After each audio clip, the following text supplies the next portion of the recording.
네, 안녕하십니까. 깡세클럽 강재훈영입니다. 전일 국내 증시는 외국인과 기관이 아주 대규모의 매도를 하면서 결국은 월요일날 급등했던 부분을 고스란히 반납해서 마감이 되었다 됩니다. 월요일날 같은 경우가 실제적으로 거래 대금이 실리지 않은 상태에서의 연중 종가상으로 마감을 했었다. 이 부분이었었다. 이제 어제 같은 경우가 그 부분을 다시금 내려오면서 실질적으로는 이번 주 보합권 전후의 흐름이다. 이렇게 봐야 될 것 같은데 박스권 상단 자리의 돌파가 아니라 박스권 안에서 좀 더 움직인다. 이렇게 봐야 될 것 같습니다. 자, 하나씩 보면서 진행하도록 하죠. 자, 먼저 이제 지수를 보게 되면 지수 같은 경우가 어제 2% 정도 하락을 해서 이제 3,140포인트로 마감이 되는 모습이었습니다. 거래대금은 21조. 그러니까 거래대금이 이제 지난주까지가 23조에서 24조 이 사이에서 움직이다가 월요일 날에 20조 그리고 어제 같은 경우가 21조 8천억 정도 거래대금이 조금은 줄어든 모습을 보여준다 됩니다. 수급적인 부분에서가 외국인이 2조 가까이 매도를 했고 기관에서도 역시 2조 2천억이라는 거래소 시장에서만 수급 자체가 굉장히 크게 매도가 나왔다 그런데 프로그램 중에서는 7,800원에 나왔기 때문에 실제적으로 그 전날에 들었던 부분이 고스란히 나갔다가 됩니다. 그래서 이 매도란 부분을 결국은 개인들이 소화를 했다가 됩니다. 근데 이 매도가 왜 나왔느냐? 사실 그 부분인데 시장에서 지금 현재 국내뿐만 아니라 글로벌 증시 전체적으로 많이 올라왔다는 부분은 다 동일하게 인식을 하고 있습니다. 다만 시장에서 차익 실현의 빌미가 뭐가 되느냐 사실 이 부분에 따라서 시장에서 경계를 하고 있는 부분인데 최근 들어서 국내 증시를 보게 되면 국내 증시가 상승이 아닌 하락이 떨어진다는 장주 미선물이 하락을 나타낼 때 대부분 떨어진다는데 그만큼 경계감이 높은 시장이다 이렇게 보시면 되겠습니다. 그 다음에 선물 시장인데 선물 같은 경우는 사실 하락이 장중에는 3%가 넘어가는 그런 하락까지 나타났다 됩니다. 그래서 외국인 같은 경우가 장중에 선물 쪽에서 거의 9,000개 정도를 매도를 하다가 장 마감 무렵에는 그 부분 축소해서 3,200개 정도 매도를 했다 되죠. 그래서 누적 순매도는 이제 29,500개까지 다시금 확대가 되었다 되고 중요한 것이 베이시스인데 베이시스가 장 마감 무렵에 많이 축소가 되어서 마이너스 0.51%까지 떨어졌다 됩니다.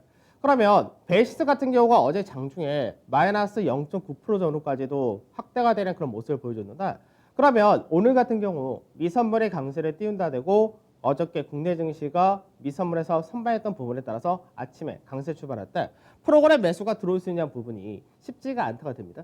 그래서 앞전까지는 프로그램 매수가 들어왔다 나갔다 이게 왔다 갔다 했었다면 최근 어제 같은 경우는 베이시스를 크게 벌려놨기 때문에 프로그램 매수가 쉽게 들어올 수 없는 구조까지 벌어졌다가 됩니다. 그 다음에 코스닥인데 코스닥은 상대적인 강세가 이어졌다가 됩니다. 그래서 코스닥 같은 경우는 장중에 1% 정도 하락을 하긴 했었지만 결과적으로는 이제 0.53% 하락으로 마감이 되었다 되고 장중에는 1000포인트 이상에서 흐름을 보여줬었다 됩니다. 그래서 제약바이오를 중심으로 해서 강세가 나타나고 일부 IT 부품 회사가 강세 이어졌었는데 거래대금이 16조 7천억. 그러니까 시장에서 어떻게 보면 거래소에서 움직이던 거래대금이 축소된 만큼 코스닥이 그만큼 늘어났다. 이렇게도 볼 수 있습니다.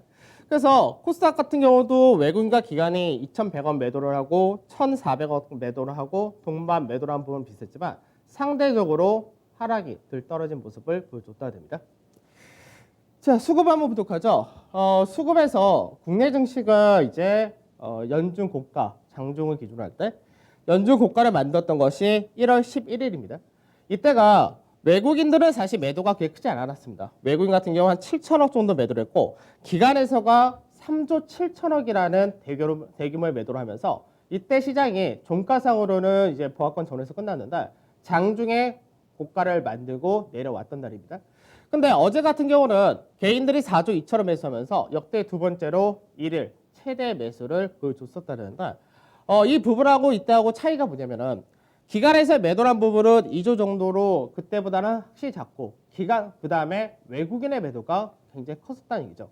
그러면 얼핏 생각할 때는 외국인들이 작년 시장에서 11월 달부터 상승할 때의 순 매수분보다 현재의 매도가 좀 더 커졌다고 되는데 실제적으로 외국인들이 갖고 있는 종목들 같은 경우가 많이 올랐기 때문에 결국 시장 자체가 올라온 만큼 평가이익이 커졌다 이렇게 되는 것이고 그에 따라서 비중 축소만 한다 하더라도 그 물량이 계속해서 출하되는 것이 어제 같은 경우는 좀 더 크게 출회가 되었다 됩니다. 그러면 개인들이 4조 2천원 샀는데 문제는 뭐냐면 최근 들어서 앞전에 1월 10일 이때까지는 고객 예탁금의 증가가 하루에 1조, 2조 굉장히 가파르게 들어왔었다. 최근 들어서는 고객 예탁금의 증가가 주춤해 있는 상태에서 개인들의 매수가 이만큼 들어왔다는 얘기는 그만큼 매수할 수 있는 부분이 점점 축소가 된다 됩니다. 그래서 이 부분을 시장에서 가파르게 올라갈 모멘텀이 형성이 될 때는 다시 한번 상승 쪽에다가 무게를 실어준다는데 그 모멘텀이 나오지 못한다면은 시장에서 1월달 고가는 이미 형성이 되었다라고 보셔야 될 것 같습니다. 자, 그다음 어제 시장에서 이제 GDP 성장률, 국내 GDP 성장률이 발표되었습니다. 간단하게 보게 되면 GDP 성장률이 4분기 사실 예상보다 하이할 거다라는 전망이 좀 우세를 했었습니다. 왜 그러냐면 사회적 거리두기가 확대가 되는 그런 흐름을 보여줬기 때문에 민간 소비 자체가 증가를 하는 부분이 나타날 수 없다. 이 부분이었습니다. 결과적으로는 GDP 성장률이 1.1% 성장을 했다가 됩니다. 그래서 시장의 기대치보다는 소폭 상승했다 되는데 어디서 증가를 했냐라고 보면 결국 수출입니다. 그래서 3분기에도 GDP 성장률을 끌고 간 쪽이 수출이었는데 이번에도 마찬가지로 1.3% 증가라는 수출 쪽에서의 증가폭이 두드러졌고 그 다음에 증가폭이 두드러진 데가 건설 투자가 됩니다. 그러니까 건설 쪽 같은 경우는 3분기에 오히려 마이너스 되는 요인을 보여줬었는데 4분기에는 큰 폭으로 개선되는 흐름을 보여줬었다 되죠. 그래서 시장에서 결과적으로는 작년 한 해 국내 GDP 성장률이 마이너스 1%를 달성하는 모습을 보인다. 글로벌 증시 대비해서 글로벌 다른 국가들 대비해서 상당히 상대적 우위를 차지했다가 됩니다. 그래서 국내 증시 자체가 어떻게 보면 시총 최상에 있는 쪽이 대부분이 수출 쪽 이렇게 들어가기 때문에 수출이 좋다는 부분과 그리고 이제 민간 소비는 현재 아직까지 사회적 거리두기나 이런 것 때문에 회복이 안 되지만 나중에 서서히 회복될 가능성이 높기 때문에 그런 부분이 올해 국내 GDP 성장률이 3% 이상이 무난하다 이런 전망으로 되어 있다고 보시면 되겠습니다. 자, 해외 증시 보도록 하죠. 중국 같은 경우도 어제 하락이 컸습니다. 그러니까 어제 국내 증시가 외국인과 기관에 매도가 나면서 국내 증시만 하락한 것이 아니라 중국 증시도 하락하고 그 외적인 아시아 증시도 전반적인 하락을 보여줬다 그런다. 결국 다 똑같은 내용입니다. 결국은 차익 실현 욕구가 발생이 되었다가 됩니다. 그래서 중국 같은 경우도 이제 1.5% 정도 하락을 했다 되고 바이든 쪽에서 특별하게 중국에 대해서 유화적인 제스처를 현재 취하고 있는 그런 상태가 아니기 때문에 여전히 중국과 미국하고의 관계가 쉽게 개선되지 못한다 이런 부분이 좀 더 커졌고 그리고 아무래도 2월 중순에 들어오게 되면은 춘절이 있기 때문에 춘절을 앞두고 차익 실현 욕구도 발생을 했다가 됩니다.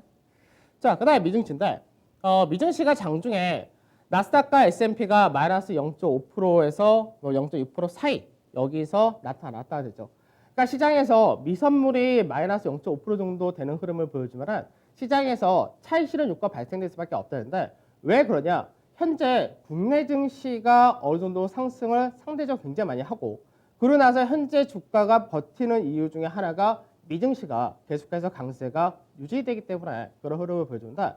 미증시가 조정이 들어오게 될 경우는 전체적인 조정이 들어올 수 있다. 이 경계감은 여전히 높다는 겁니다. 그래서 실질적으로는 미증시는 약보합 정도에서 마감이 되었다는데 우선은 추가 부양책 같은 경우는 지금 현재 1월달은 처리가 안 되고 빨라야 2주 정도 뒤가 가능하다는데 부양책 규모가 좀 축소될 수 있다. 이런 부분도 있습니다. 그러니까 결국은 통과가 되겠지만 시장에서 이 부분도 시장이 기대했던 것보다 좀 더디다. 이렇게 볼 수 있는 거고 그 다음에 밸류 부담이라는 부분이 있고 사실 최근 들어서 미증시에서 종목별로 공매도라고 한 쪽하고 현재 개인들 서학개미라도 얘기하는데 이쪽하고의 거의 싸움이 붙었다라고 할 정도로 한쪽에서는 굉장히 매도세를 세게 하고 있고 한쪽에서는 좋다는 식으로 받아치고 있는데 이 부분이 쇼커버링이 전개되기도 하고 굉장히 변동이 세게 전개가 되고 있습니다. 그 와중에 빅테크 쪽에서가 실적이 잘 나온다라는 부분이 있기 때문에 빅테크가 현재는 미증시를 지난주부터 끌고 올라가고 받쳐주는 그 흐름이 이어진다 되겠죠. 그러다 보니까 결국 기업들의 실적에 대해서 일희일비할 수밖에 없는 상태가 이어진다 됩니다. 그 외적으로는 코로나 확진자 자체가 현재는 축소되는 그런 부분이 있기 때문에 코로나에 대한 우려가 완화된다 이런 부분도 어느 정도는 긍정적으로 작용했다 됩니다. 결국은 현재 미증시를 볼 때 호재성 재료와 악재성 재료가 혼조가 되어 있다라고 보셔야 되겠죠. 그래서 빅테크 쪽에서가 지난주부터 계속해서 강세를 어느 정도 받쳐주고 있고 통신과 음식료, 약간은 방어조 성향 쪽이 움직인다 부분도 동일하다가 됩니다. 반면에 소재라든지 산업재, 에너지, 반도체, 자동차 부품, 전체적인 경기 관련 쪽인데 이쪽에서가 차익 실현이 아직까지 이어진다가 됩니다. 변동성 지수 소폭 약보가 끝났고 유가도 소폭 약보. 그다음 MSCI 코리아 인덱스는 1.56% 정도 하락했다 되니까 국내 증시가 오늘은 소폭 상승 출발이 나온다 보시면 되겠죠. 달러 인덱스는 거의 변동이 없죠. 그 환율 자체도 어제는 장중에는 거의 1,106원까지 올라가긴 했었는데 여기 환율에서 다시금 제자리로 오면서 거의 환율은 현재 구간대 중간마디에서 왔다 갔다 하는 그런 흐름을 보여준다 됩니다. 자, 중국 증시 잠깐 보도록 하죠. 중국 증시가 실질적으로는 이제 상승 자체는 글로벌 대비해서 여전히 약합니다. 그러니까 어저께가 아니라 이제 최근 고가 라인 때, 그러니까 바로 월요일 날인데 월요일 날 고가를 기준으로 할 중국 증시 같은 경우 11월 달부터 어제까지의 상승폭이 12.4%입니다. 그러니까 현재 미증시 같은 경우가 나스닥이 한 25% 되고 S&P가 한 18%, 그 다음에 유럽 같은 경우가 20%, 그리고 국내를 비롯한 아시아가 30에서 40% 이렇게 올라와 있는데 중국이 상대적으로 작다가 되죠. 그러니까 중국 같은 경우는 실제로 경기 회복은 먼저 된 그런 케이스인데 시장에서 중국 증시를 끌고 갈 모멘텀이 좀 부족하다가 되는 케이스고, 그리고 실제적으로 미국에서의 여전히 압박이라든지 미중 간의 갈등 부분이 쉽게 해소가 안 된다는 부분에서 이 부분이 중국 증시가 신고가는 보였지만 탄력적인 부분에서는 제한된다는데, 한편으로는 사실 2개월, 3개월 동안의 증시가 10% 이상 올라간 거가 예전에는 굉장히 높은 상승이다 이렇게 얘기를 합니다. 근데 최근 들어서 국내를 비롯해서 워낙에 상승폭이 크게 나오다 보니까 대부분의 사람들이 이 상승폭이 크다라고 느끼지 못하는 거죠. 그래서 중국 같은 경우는 지금 현재 어저께 1.5% 하락을 했다가 되는데 실질적으로는 1월 달 계속해서 움직이는 이 밴드 이 가격에서 큰 변화는 없다 됩니다. 그 상태에서 중국에서가 이제 다음 달 춘절이 있다는데 춘절까지 어떤 과정을 볼 거냐인데 여기서 바로 반등을 해서 기본 마디폭을 뽑으러 갈 거냐, 아니면 춘절을 앞두고 경계감이 형성되고 차익 실현이 나타나면서 추가적인 조정을 보인 다음에 그 이후에 갈 거냐, 이 정도의 차이가 될 것 같습니다. 자, 나스닥도 한번 보도록 하죠. 나스닥은 계속 동일하다가 똑같은 그림인데 채널 패턴 안에서의 상단 고점, 그 다음에 하단 저점, 이게 반복이 되고 있죠. 반복이 되면서 현재는 3파동이 이 안에서만 나타난다가 되는데 여기서 추가적인 파동이 나올 거냐, 이 부분이 굉장히 어렵다 됩니다. 그러니까 실질적으로 밸류라는 부분을 어저께도 설명해드렸지만 밸류 자체가 굉장히 현재는 비싸다 이렇게 되다 보니까 시장에서 차익 실현 욕구가 강하다는 거죠. 그러니까 시장에서 현재는 특별한 악재가 있냐, 없다가 되는데 특별한 악재가 없는 상태에서 차익 실현의 빌미가 나오게 되면은 변동이 커진다는 부분입니다. 그래서 그 부분이 실제로 미증시가 월요일날 장중 변동을 굉장히 크게 했던 부분도 마찬가지인데, 그러다 보니까 시장에서 실제적으로 불안한 상승과 유지를 하고 있다 이렇게 봐야 되겠죠. 그래서 내일 같은 경우가 상당히 중요한 이슈가 굉장히 많은데 시장에서 굉장히 민감한 FE라든지 테슬라 그리고 연준의 결과가 내일 다 나오기 때문에 그래서 내일 시장이 굉장히 변곡이 좀 커질 수 있는 그런 부분이 됩니다. 국내에서도 삼성전자가 실적 발표를 하면서 향후 전망이라든지 주주 환원 정책 발표가 있기 때문에. 자, S&P 지수 거의 동일한 케이스죠. 그래서 S&P 지수도 마찬가지로 상단 자리대의 저항을 받는 과정은 동일하다가 되는 케이스입니다. 그래서 사실 차라리 이게 한 번은 깨지는 게 사실 좋다고 보는 게 왜 그러냐면 이 패턴은 불안하게 계속해서 올라가는 패턴이기 때문에 조정을 한번 겪고 그 다음에 다지기를 하고 그 다음에 어느 정도 시장에서 숨고르기 다 한 다음에 실적이란 부분이 서서히 나오기 시작하고 그 부분이 다시금 주가 상승의 모멘텀을 만들어주고 이런 과정이 좀 더 좋을 것 같은데 현재는 이 과정이 아직까지는 이어지고 있다 됩니다. 자, 그 다음 MSCI 코리아 인덱스 보도록 하죠. MSCI 코리아 인덱스를 볼 때 실질적으로 국내 증시는 종가 기준으로 해가지고 월요일 날에 연중 고가를 넘어갔다가 됩니다. 근데 MSCI 코리아 인덱스를 봤을 때는 실질적으로 고가를 넘어가지 못했던 상태였었는데 지금 현재는 마감이 딱 중간마디에서 마감이 되었다 되죠. 그래서 MSCI 코리아 인덱스를 봤을 때는 박스권의 중간 자리대가 맞춰져 있다 이렇게 되는데 이 가격이 국내 지수로는 3,090에서 3,100 사이가 되기 때문에 실제로 오늘 이 자리대를 맞춰주지 않을 것 같고 국내 증시가 이 과정을 현재는 MSCI 코리아인덱스와 약간의 괴리가 벌어졌는데 이 괴리를 어느 쪽에 맞출 거냐 이 차이가 될 것 같습니다.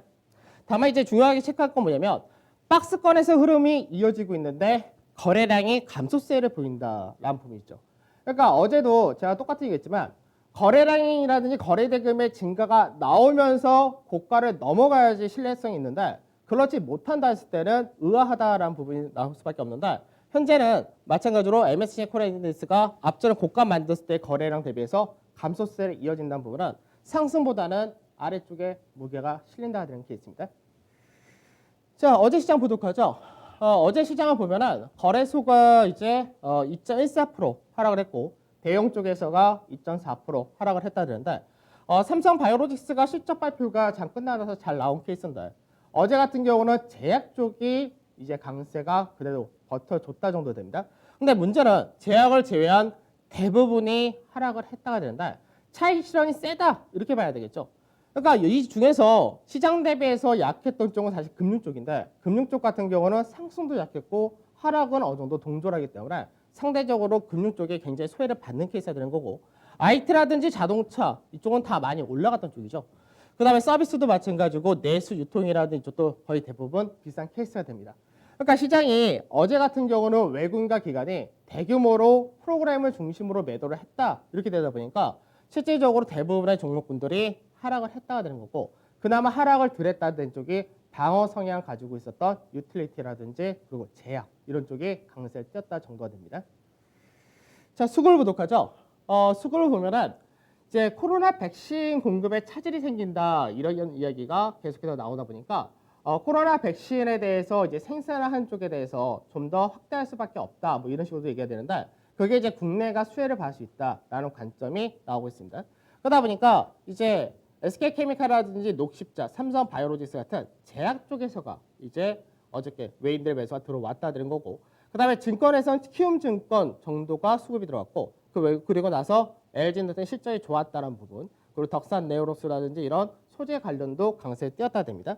다만 규모 자체가 실질적으로는 이제 덕산 네오로스 이상이 한 100억 이상의 매수가 들어온다. 그 밑으로는 매수 규모 자체가 작아다 됩니다. 자, 그다음 매도인데 매도를 보면 삼성전자가 6,900원 매도를 했다 되죠. 그러니까 삼성전자가 매도가 굉장히 센데 사실 이 부분이 공매도가 허용되지 않는 한은 쉽게 이제 뭐 MSCI 리밸런싱이 오르고 있다가 되는데 그럴 때는 들어올 수 있는데 아니면 주주 환원 정책이라든지 새로운 이슈가 있으면은 외인들이 들어올 수 있는 가능성이 굉장히 높아집니다. 근데 그렇지 않을 때는 외인들이 계속해서 매도를 하면서 중간중간 간헐적으로 들어올 수밖에 없는 그런 구조가 되는 건데 이 부분은 앞서도 말씀드렸듯이 시장에서 지수가 올라가고 종목들이 상승을 뽑는데 문제는 선물 쪽에서 매도라든지 이런 거 하나만으로는 해지 자체가 안 된다 됩니다. 워낙에 삼성전자가 많이 올라가다 보니까 외국인들이 갖고 있는 시가총액 평가 금액이 워낙에 커진 상태라서 추가적인 지분을 늘리기 위해서는 어느 정도 해지할 수 있는 수단이 필요한데 그 부분이 없다는 거죠. 그러다 보니까 삼성전자 중심화 시총 상위 전체적으로 매도가 나왔다는데 반도체와 LG와 그동안 많이 샀던 쪽, 많이 올라간 쪽을 중심으로 하락이 매도가 크게 떨어졌다 됩니다. 자, 그다음에 기관인데 기관도 마찬가지죠. 기관도 이제 어제 실적이 잘 나왔었던 LG노텍, 그러니까 LG그룹 자체가 자동차 부품 공급사로 지금 변환을 하고 있는 상태가 되는데 IT 가전이나 캐싱카로 가지고 근데 이제 LG노텍 같은 경우는 사실 이제 카메라 모듈이라든지 카메라 뭐 이런 쪽인데 이걸 가지고 자동차 센서 쪽으로 연결시킨다 이렇게 되다 보니까 실적도 괜찮은데 재평가를 추가로 받은 케이스가 됩니다. 그래서 LG노텍 같은 경우가 마찬가지로 기관의 매수가 강했었고 금호설 같은 경우 지분 싸움 가능성이 언급이 되었고 SK케미칼이라든지 녹십자 같은 쪽은 동일하다가 되겠죠. 다만 전체적으로 매수가 들어온 쪽 자체가 규모가 굉장히 작은 케이스가 됩니다. 역시 이게 기관에서 매도, 삼성전자를 중심으로 매도했다 되죠. 그러니까 프로그램 매도가 또 있었지만 프로그램 매도가 전체적으로는 7,700원 정도였으니까 프로그램 매도를 제외하고도 연기금의 이쪽에서가 매도를 많이 한다 되죠. 그러니까 아침에 뉴스를 보면은 연기금 같은 경우가 작년에 삼성전자 갖고 있는 것만으로도 평가이익이 뭐 20조 이상 벌었다 이런 얘기가 나오는데 많이 올라갔으니까 지분이 갖고 있는 것만큼 비중을 축소해도 평가 금액 자체가 굉장히 높다는 얘기입니다.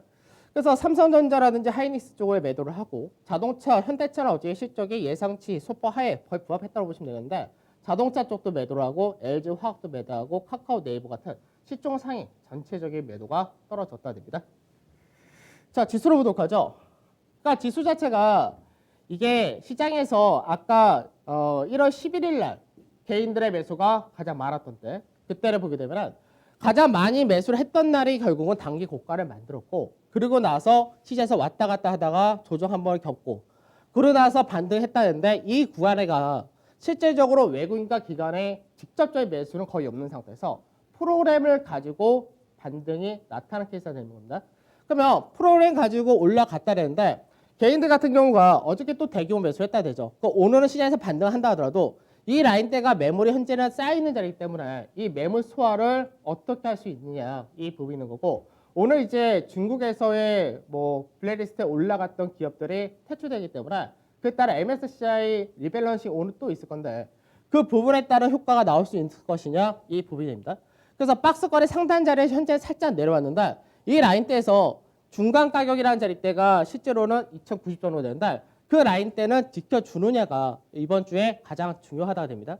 그래서 날짜상으로 보게 되면은 시장에서 앞전에 12월 23일 날부터 지수가 올라갔던 날짜를 기준으로 해서 날짜를 맞춰보면은 월요일 날까지가 11, 10일 거래가 나타나고 그 다음에가 11일로 전개될 경우는 2월 8일.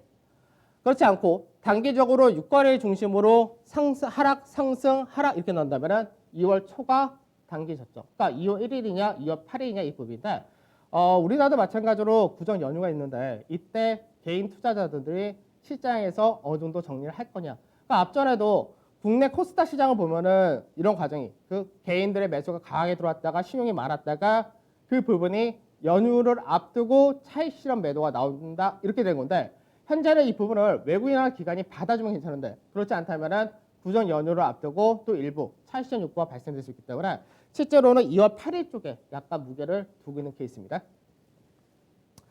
코스닥 같은 경우는 이제 어제 이제 1000포인트를 넘어가는 과정을 보여주긴 했었는데 결과적으로 안착을 못했다 정도 되고 직전에 고가 라인대에서 지지를 받는 과정이 나타났다 되죠. 그래서 코스닥 같은 경우가 거래 대금이 더 증가를 하면서 거래소에 있는 물량을 뺏어간다가 되면은 이쪽은 버티거나 좀 더 상승 종목별로 나온다가 됩니다. 다만 거래 대금을 뺏어갈 경우는 코스피가 거래 대금이 증가가 안 나오기 때문에 그때는 또 상대적으로 코스피가 약하다 이렇게 된 케이스라서 현재 실질적으로 거래 대금이 전체적으로 는 것이 아니라 거래 대금은 양시장 합쳐서 거의 비슷한 상태에서 코스피에 대한 거래 대금이 줄어든 만큼 코스닥이 좀 늘어났다 이렇게 된 케이스입니다. 자, 그래서 시장에서 이제 오늘하고 내일입니다. 오늘보다는 사실 내일이 더 굵직한 이벤트 이슈이 굉장히 많은 그런 날이 되는데 그러니까 내일을 시장이 어떻게 넘어갈 거냐 이 부분이 되는 겁니다. 그래서 지수 밴드는 이제 코스닥 박스권의 상단을 월요일에 넘어갔을 경우 차트상에서 3,300이 보이던 자리가 이제는 없어졌다 됩니다. 그래서 박스권 흐름으로 보시면 될 것 같고 베이시스에 따라서 프로그램이 다시금 들어오려면 0.25% 미만으로 들어와야 됩니다. 근데 현재는 베이시스가 크게 벌어져 있는 상태라서 이 부분이 들어올 거냐 이게 쉽지는 않을 것 같습니다. 그래서 선물지수를 기준으로 볼 때 430이라는 자리대가 굉장히 중요한 자리인데 그 라인대를 회복한다면 지수가 상승 쪽에 무게가 실린다는데 그 자리에 회복하지 못한다면 하락 쪽으로 410포인트 전후까지가 떨어질 가능성이 높다 됩니다. 그래서 차익 실현 여부란 건데 지금 누구나 다 알고 있습니다. 개인 투자자분들에서 종목만 보신 분들은 신경 안 쓰실 수 있는데 지수로 볼 때는 어느 정도 지금 지수가 왜 여기까지 왔고 왜 이 라인대를 못 넘어간지를 알고 있습니다. 그래서 이 부분에서 차익 실현의 비밀가 언제 나올 거냐에 대해서 다들 신경을 쓰고 있는 상태이기 때문에 차익 실현 비밀가 어디서 나올 거냐 그리고 우리가 힌트를 어디서 얻을 거냐 이 부분인데 환율뿐만 아니라 그 외적인 쪽에서도 차익 실현 비밀가 어디서 나오느냐를 계속해서 주목을 해야 될 것 같습니다. 그래서 시장은 전체적으로 시총 상위는 대부분이 순환 양상을 2차까지 마무리했다고 보는 건데 상대적으로 소형, 중소형, 그 다음에 코스닥 이런 쪽이 좀 더 나올 수 있을 것이냐 이 정도의 차이다라고 보는 겁니다. 자, 오늘 배워 산다 시간에 좀 더 자세한 내용 오늘 해드리도록 하고 저는 내일 찾아뵙도록 하겠습니다. 감사합니다.